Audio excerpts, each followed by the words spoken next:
Hello teachers, welcome back to our channel teacher tax.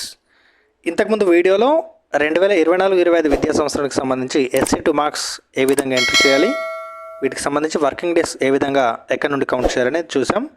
వీటికి సంబంధించిన video మన ఛానల్లో ఉంది, అదేవిధంగా కింద డిస్క్రిప్షన్లో అయితే ఉంది. అయితే ఈ యొక్క వీడియోలో ప్రోగ్రెస్ కార్డ్స్ ఏ విధంగా డౌన్లోడ్ చేయాలి, అదేవిధంగా ఒక తరగతి యొక్క అందరి విద్యార్థుల ప్రోగ్రెస్ కార్డులు ఒకే క్లిక్తో ఒకే పీడిఎఫ్లో ఏ విధంగా డౌన్లోడ్ చేసుకోవచ్చు ఇక్కడ చూద్దాం. మనం చూసినట్టయితే సేమ్ మార్క్స్ కదా ఎంట్రీ చేసినట్టు ఇక్కడ లాగిన్కి అయితే వెళ్ళాలి. లాగిన్కి వెళ్ళిన తర్వాత మనకి ఇక్కడ CC లాగిన్ అనే ఆప్షన్ ఉంటుంది.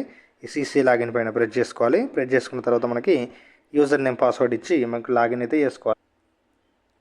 మనకి ఓపెన్ చేసుకుంటే మనకి ఈ విధంగా వస్తుంది. ఇక్కడ CC రిపోర్ట్స్ పైన క్లిక్ చేసుకోవాలి. రిపోర్ట్స్ పైన క్లిక్ చేసుకున్న తర్వాత మనకి ఇక్కడ స్టూడెంట్ ప్రోగ్రెస్ కార్డ్ అనే ఆప్షన్ ఉంటుంది. ఈ యొక్క స్టూడెంట్ ప్రోగ్రెస్ కార్డ్ అనే ఆప్షన్ పైన క్లిక్ చేయాలి.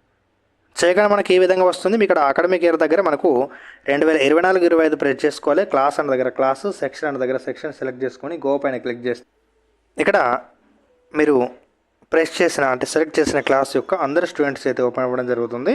ఇక్కడ అకాడమిక్ ఇయర్ కూడా చూపించింది 2024-25. ఇక్కడ చివరిలో ప్రోగ్రెస్ కార్డ్ అన్న దగ్గర వ్యూ పైన క్లిక్ చేస్తే మీకు ఒక్కొక్కరు స్టూడెంట్ యొక్క ఎవరైతే స్టూడెంట్ యొక్క ప్రోగ్రెస్ కార్డును కావాలనుకుంటారో వాళ్ళ ప్రోగ్రెస్ కార్డ్ ఇక్కడ వ్యూ పైన క్లిక్ చేస్తే రావడం జరుగుతుంది.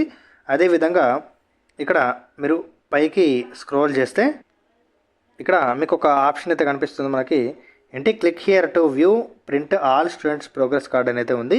ఇక్కడ మనం సింపుల్గా క్లిక్ చేసుకుంటే ఈ యొక్క క్లాస్లో ఎంతమంది అయితే విద్యార్థులు ఉన్నారో అంతమంది అయితే మనకు ఒకేసారి అయితే మనకు కనిపించడం జరుగుతుంది.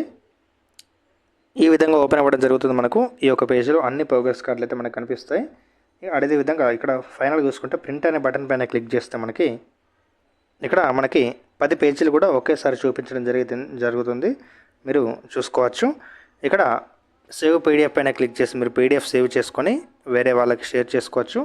అదేవిధంగా ప్రింట్ తీసి కూడా మీరు డైరెక్ట్గా హార్డ్ కాపీలు అయితే ప్రింట్ కూడా తీసుకోవచ్చు. సో ఓకే అండి, ఇది మనకి ప్రోగ్రెస్ కార్డులు అయితే బల్క్ PDFస్గా డౌన్లోడ్ చేసుకునే విధానం. ఓకే, వీడియోని అయితే లైక్ చేసి మీ మిత్రులకైతే షేర్ చేయండి. అదేవిధంగా ఛానల్ అయితే మరిన్ని అప్డేట్స్ కోసం అయితే సబ్స్క్రైబ్ అయితే చేసుకోండి. Thank you.